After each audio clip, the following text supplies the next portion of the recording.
ৰাইজৰ মনোবলটোৱে আমাৰ সহায় হ'ব। তো ৰাইজ যাতে ভাগি নপৰে, যাতে আমি ভাগি নপৰোঁ, আৰু ন্যায়টো আমাক লাগে। কি হ'ল দাদাৰ লগত, সঁচা ঘটনাটো আমাক লাগে।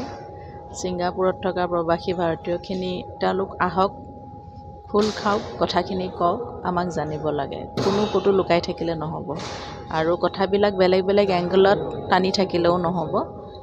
যোনটো সত্য সেইটো কওক, যি দেখিছে সেইটো কওক, যাতে আমি গম পাওঁ আৰু দাদাক ন্যায় দিব পাৰোঁ, হয়নে নহয়? অন্ধকাৰত আমি থাকিব নোৱাৰোঁ। বছ সেইটো কাৰণেই পষ্টটো দিছিলোঁ। তদন্ত তেওঁলোকে যেতিয়া আমাক দৰকাৰ হয় তেওঁলোকে নিশ্চয় যোগাযোগ কৰে, আৰু তেওঁলোকে খুব সুন্দৰভাৱে পৰিকল্পিতভাৱে আৰু খুব চিনচিয়াৰলি কৰি আছে কামখিনি। গতিকে আমি বিচাৰিছোঁ আৰু অকণমান খৰতকীয়া হওক, যাতে সোনকালে আমি তদন্তটো শেষ হয় আৰু ন্যায় পাওঁ। মই ল'বলৈ একো নাই, এইটো আপোনালোকৰ চবেই দেখিছেই আৰু ভিডিঅ'ত ওলাই আছে কথাখিনি। এতিয়া মই বেলেগকৈ ক'বলৈ একো নাই। সেইটো মই ক'বলৈ নাযাওঁ, মানুহবোৰৰ ফ'কাছটো যাতে আঁতৰি নাযায়, মই সেইটোৱে ৰিকুৱেষ্ট কৰিছোঁ। আপোনালোকে মূল ন্যায় পোৱাৰ কথাটোলৈ ফ'কাছটো ৰাখক, আৰু তেতিয়াহে তদন্তটো সম্পূৰ্ণ হ'ব সোনকালে। নহ'লে বেলেগ বেলেগ ডিৰেকশ্যনত নিলে এইটো বহুত দীঘলীয়া হ'ব। সেইটো আমি পৰিয়ালৰ মানুহ, দাদাৰ লগত কাম কৰা টীমৰ মানুহ চবেই একদম যিমান পাৰে চেষ্টা কৰিছে তেওঁৰ আধৰুৱা সপোনখিনি পূৰা সম্পূৰ্ণ কৰিবলৈ। আমি কৰি যাম।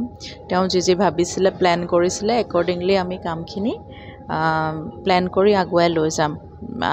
নেক্সট বছৰবিলাকতো আমি চেষ্টা কৰিম তেওঁৰ কামবোৰৰ মাজেৰে তেওঁক জীয়াই ৰাখিবলৈ। ৰাইজৰ মনোবলটোৱে আমাৰ সহায় হ'ব। তো ৰাইজ যাতে ভাগি নপৰে, যাতে আমি ভাগি নপৰোঁ, আৰু ন্যায়টো আমাক লাগে। কি হ'ল দাদাৰ লগত, সঁচা ঘটনাটো আমাক লাগে।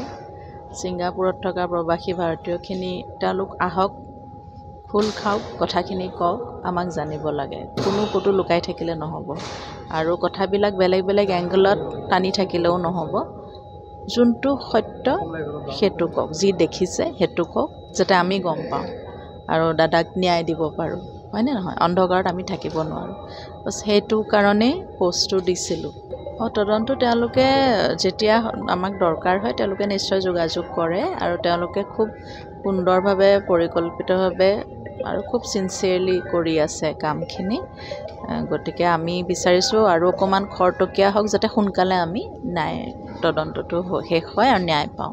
মই ল'বলৈ একো নাই, এইটো আপোনালোকৰ চবেই দেখিছেই আৰু ভিডিঅ'ত ওলাই আছে কথাখিনি। এতিয়া মই বেলেগকৈ ক'বলৈ একো নাই। সেইটো মই ক'বলৈ নাযাওঁ, মানুহবোৰৰ ফ'কাছটো যাতে আঁতৰি নাযায়, মই সেইটোৱে ৰিকুৱেষ্ট কৰিছোঁ।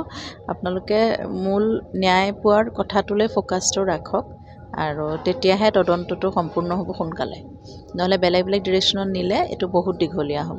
সেইটো আমি পৰিয়ালৰ মানুহ, দাদাৰ লগত কাম কৰা টীমৰ মানুহ চবেই একদম যিমান পাৰে চেষ্টা কৰিছে তেওঁৰ আধৰুৱা সপোনখিনি পূৰা সম্পূৰ্ণ কৰিবলৈ। আমি কৰি যাম। তেওঁ যি ভাবিছিলে, প্লেন কৰিছিলে, একৰ্ডিংলি আমি কামখিনি প্লেন কৰি আগুৱাই লৈ যাম। নেক্সট বছৰবিলাকতো আমি চেষ্টা কৰিম তেওঁৰ কামবোৰৰ মাজেৰে তেওঁক জীয়াই ৰাখিবলৈ।